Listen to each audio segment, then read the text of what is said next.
I'm putting out this video as a response to the absolutely ludicrous press conference which was done by the Chief Election Commissioner, Mr. Gyanesh Kumar. Please stop with the lies, stop with the misinformation, stop being a puppet in the hands of the BJP. It is absolutely shameful.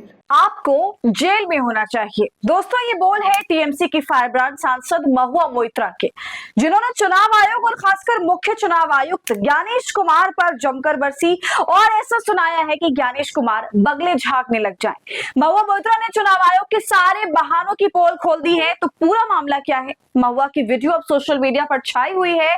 तमाम मुद्दों पर दोस्तों चर्चा करेंगे, तो आप हमारे साथ अंत तक बने रहिएगा। नमस्कार, आदाब, आप देख रहे हैं खबर अड्डा और मैं हूं आपके साथ सुम्बुलीरम। दोस्तों, चुनाव आयोग ने कल प्रेस कॉन्फ्रेंस करके क्या तमाशा किया वो आप जानते होंगे, और नहीं जानते तो मैं बता दूं कि चुनाव आयोग ने एक से एक बहाने मारे और वो प्रेस कॉन्फ्रेंस कम, तर्कों का तमाशा ज्यादा लग रहा था। जी हाँ, महुआ मोइत्रा ने क्या कुछ कहा वो मैं आपको आगे बताऊंगी, मगर दोस्तों आप ये जान लीजिए कि अब चुनाव आयोग और साथ ही साथ उसके मुख्य चुनाव आयुक्त ज्ञानेश कुमार अब बुरी तरीके से फंस गए। खासकर कल की प्रेस कॉन्फ्रेंस के बाद तो उन्हें और भी ज्यादा दिक्कत होने वाली है, क्योंकि एक तरफ विपक्षी दल ने बिहार में मोर्चा संभाला हुआ है, तो वहीं दूसरी तरफ संसद में ज्ञानेश कुमार के खिलाफ महाभियोग चलाने की चर्चा हो रही है। जी हाँ दोस्तों, बिहार में विपक्ष वोट चोरी के खिलाफ सड़क पर उतरा हुआ है और संसद में मुख्य चुनाव आयुक्त के खिलाफ महाभियोग की तैयारी चल रही है। साथ ही जिस वोट चोरी की वजह से चुनाव आयोग घेरा जा रहा है वो मामला दोस्तों बहुत गंभीर है, जिसने सरकार से लेकर मुख्य चुनाव आयुक्त तक की हालत खराब कर दी है, क्योंकि विपक्ष ने अभी कमर कसी हुई है वोट चोरी को लेकर। अगर आप विपक्ष की सक्रियता देखें दोस्तों तो कई मोर्चों पर लड़ता हुआ नजर आ रहा है। 83 साल के हैं मल्लिकार्जुन खड़गे। सासाराम में रैली के बाद अगले दिन संसद परिसर में समाजवादी पार्टी के साथ हलफनामे की कॉपी लेकर मुख्य चुनाव आयुक्त के झूठ को उजागर करने लगे। 13 अगस्त की अनुराग ठाकुर की प्रेस कॉन्फ्रेंस बीजेपी के लिए बोझ बन चुकी है। बीजेपी सक्रिय नजर नहीं आ रही, विपक्ष लगातार आगे बढ़ता जा रहा है। महाराष्ट्र से लेकर लोकसभा चुनाव के नतीजे संदेह के घेरे में आ चुके हैं। मुख्य चुनाव आयुक्त ज्ञानेश कुमार ने सवालों का अंबार पैदा कर दिया और जैसा कि आप जानते हैं उनके जवाब का मजाक भी अब खूब उड़ने लगा है। तो वहीं दूसरी तरफ राहुल गांधी और तेजस्वी यादव दिन ब दिन आक्रामक होते जा रहे हैं। ट्विटर पर तो एक अलग ही घमासान चल रहा है इनको लेकर। वहां आप जाकर देखेंगे तो ज्ञानेश कुमार के दावों की धज्जियां उड़ाई जा चुकी हैं। इन सब के बीच आईटी सेल की ताकत से लैस गोदी मीडिया के समर्थन से खड़ी बीजेपी खामोश हो गई है। जी हाँ दोस्तों, कल ज्ञानेश कुमार ने चुनाव आयोग ने प्रेस कॉन्फ्रेंस करी और उसमें राहुल का सवाल जो सीसीटीवी फुटेज से जुड़ा था उसको मुहैया कराने की मांग थी, उसको लेकर मुख्य चुनाव आयुक्त ज्ञानेश कुमार कहते हैं कि आपको वोटर्स का सीसीटीवी फुटेज नहीं दे सकते। क्या माँ और बहनों का सीसीटीवी फुटेज देना अच्छा लगेगा? क्या अपनी माताओं, बहुओं, बेटियों सहित किसी भी मतदाता की सीसीटीवी वीडियो चुनाव आयोग को साझा करनी चाहिए क्या? तो भाई अब सवाल है कि क्या बहू बेटियां माए वोटिंग के दौरान कोई अनर्गल कृत्य कर रही थी क्या, जो उन्हें फुटेज देने में आपत्ति हो रही है?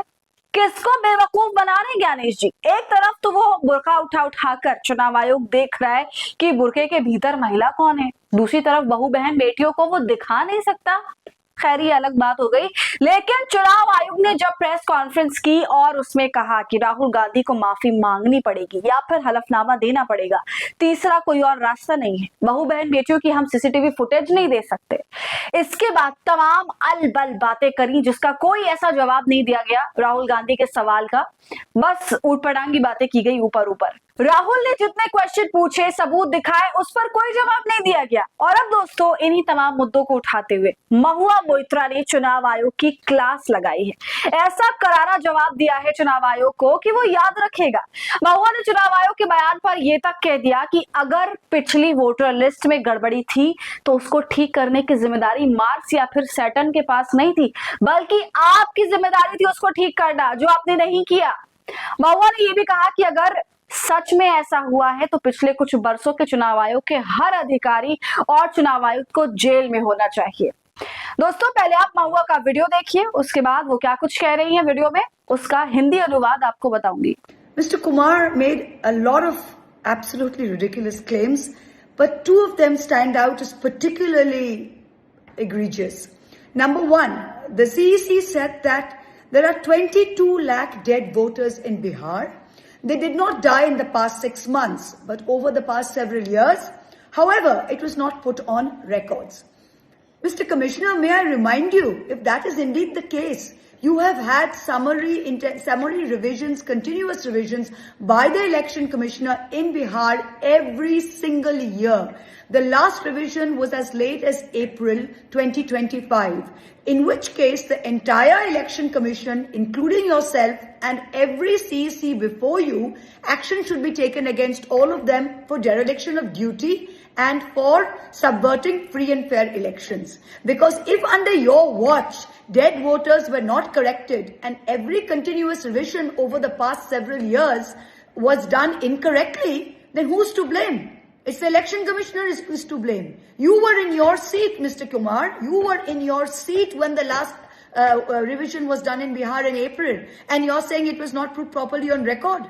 People from Mars and Saturn were not responsible for this exercise. You were. Your office was. So please stop with the lies, stop with the misinformation, stop being a puppet in the hands of the BJP. It is absolutely shameful. तो देखा आपने कैसे महुआ मोइत्रा ने धज्जियां उड़ा दी चुनाव आयोग की। दोस्तों, इस वीडियो के कैप्शन में महुआ ने लिखा है, सर हमारे आईक्यू को भाजपा कैडर जैसा ना समझे, आज आपके द्वारा किए गए दावों पर हंसी आ रही थी। फिर वो ये भी कहते हैं कि पिछले कुछ वर्षों में हर साल बिहार में मतदाता सूची में रिवीजन किया गया है। ये सब कुछ चुनाव आयोग की निगरानी में हुआ। अगर इसके बावजूद वोटर लिस्ट में से मृत वोटर्स के नाम हटाए नहीं जा सके तो इसके लिए किसका दोष होना चाहिए? ये सब कुछ तो आपकी देखरेख में हुआ, इसलिए आप ही इसके लिए पूरी तरह से जिम्मेदार हैं। महुआ ने अपने वीडियो में दूसरा मुद्दा उठाते हुए कहा कि आपने विपक्ष के ऊपर झूठ फैलाने का आरोप लगाया। सुप्रीम कोर्ट ने आपको आदेश दिया है कि बिहार की वोटर लिस्ट से डिलीट किए गए 65 लाख वोटरों का आंकड़ा सामने लाया जाए। हम तो ये भी नहीं जानते कि ये 65 लाख लोग हैं कौन। दोस्तों, महुआ ने इस पूरी प्रक्रिया को लोकतंत्र के लिए खतरा बताया है और कहा कि ये मतदाताओं के अधिकारों का हनन है। उन्होंने ईसीआई पर बीजेपी के इशारे पर काम करने का भी आरोप लगाया। तो आप देख सकते हैं कि कैसे चुनाव आयोग तरह तरह के बहाने बनाकर अब खुद ही फंस गया है और एक हंसी का पात्र बन गया है। इसके साथ साथ कई सारे सवाल भी खड़े कर रहा है चुनाव आयोग का अंदाज। सबसे बड़ा सवाल ये कि क्या चुनाव आयोग वाकई चोर है, क्योंकि अब चुनाव आयोग के खिलाफ संसद में महाभियोग प्रस्ताव लाने की भी तैयारी इंडिया गठबंधन कर रहा है। ज्ञानेश कुमार को हटाने के लिए महाभियोग प्रस्ताव की तैयारी कर रहा है इंडिया गठबंधन। देखिए, इस मामले पर पूरी खबर मौजूद है। लिखा है, सीसी ज्ञानेश कुमार के खिलाफ महाभियोग लाएगा विपक्ष, कैसे हटाए जा सकते हैं मुख्य चुनाव आयुक्त, क्या है प्रक्रिया। तो दोस्तों, अब विपक्षी दल के बीच महाभियोग की चर्चा शुरू हो गई है। मुख्य चुनाव आयुक्त ज्ञानेश कुमार के खिलाफ महाभियोग चलाने के बारे में विपक्ष सोच रहा है और एक बार फिर से विपक्षी दल की मुलाकात होगी और इस पर आगे चर्चा की जाएगी। तो दोस्तों, अब चुनाव आयोग के लिए कल की प्रेस कॉन्फ्रेंस भारी पड़ने वाली है। वजह आपको अभी मैंने बता दी। तो अब आगे देखना है कि मुख्य चुनाव आयुक्त के साथ क्या होता है। साथ ही महुआ मोइत्रा ने जो कुछ कहा उस पर आपकी क्या राय है, कमेंट कर हमें जरूर बताइए। वीडियो को लाइक और शेयर कर ले। खबर अड्डा को यूट्यूब पर सब्सक्राइब